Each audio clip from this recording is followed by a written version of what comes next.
एक बार की बात है, घने जंगल में एक शक्तिशाली शेर, राजा सिंहराज, अपनी पत्नी रानी सिंहनी और उनके 3 बेटों के साथ रहता था। सिंहराज बहुत बुद्धिमान और न्यायप्रिय राजा था और पूरा जंगल उसका सम्मान करता था। उसके 3 बेटे वीर, तेज और बुद्ध अलग अलग गुणों से भरपूर थे। वीर बहुत बहादुर और ताकतवर था, तेज बहुत फुर्तीला और चालाक था और बुद्ध बहुत समझदार और शांत स्वभाव का था। सिंहराज अब बूढ़ा हो रहा था और उसे अपने उत्तराधिकारी के बारे में सोचना था, लेकिन वह तय नहीं कर पा रहा था कि उसके तीनों बेटों में से कौन अगला राजा बनेगा।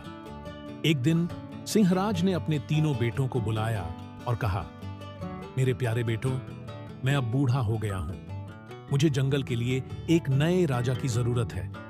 मैं तुम तीनों में से किसी एक को अपना उत्तराधिकारी चुनना चाहता हूं, लेकिन यह फैसला करने के लिए मैं तुम्हें एक परीक्षा दूंगा।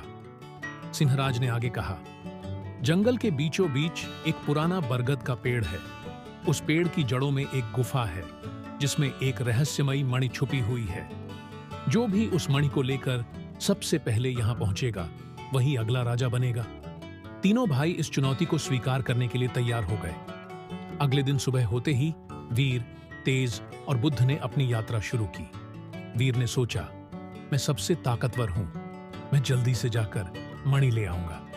वह तेजी से दौड़ता हुआ जंगल में आगे बढ़ा, लेकिन रास्ते में उसे एक गहरी खाई मिली।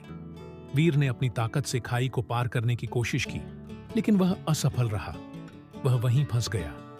तेज ने सोचा, मैं सबसे चालाक हूं, मैं एक छोटा रास्ता ढूंढ लूंगा।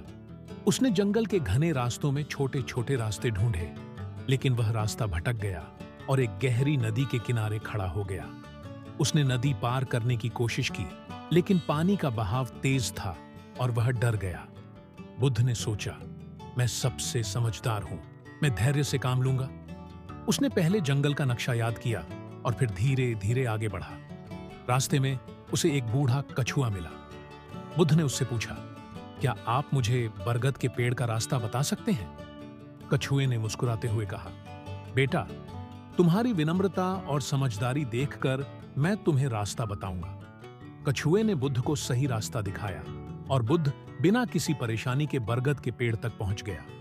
उसने गुफा में जाकर मणि को पाया और वापस लौट आया। जब बुद्ध मणि लेकर सिंहराज के पास पहुंचा तो सिंहराज ने मुस्कुराते हुए कहा, बुद्ध, तुमने साबित कर दिया कि ताकत और चालाकी से ज्यादा महत्वपूर्ण धैर्य और बुद्धिमानी होती है।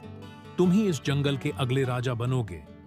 वीर और तेज ने भी बुद्ध की जीत को मान लिया और उसे अगला राजा स्वीकार किया।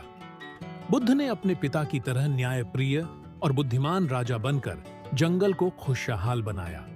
कहानी का सार, ताकत और चालाकी से ज्यादा महत्वपूर्ण बुद्धिमानी और धैर्य होता है। सही निर्णय लेने के लिए समझदारी और शांत दिमाग की जरूरत होती है।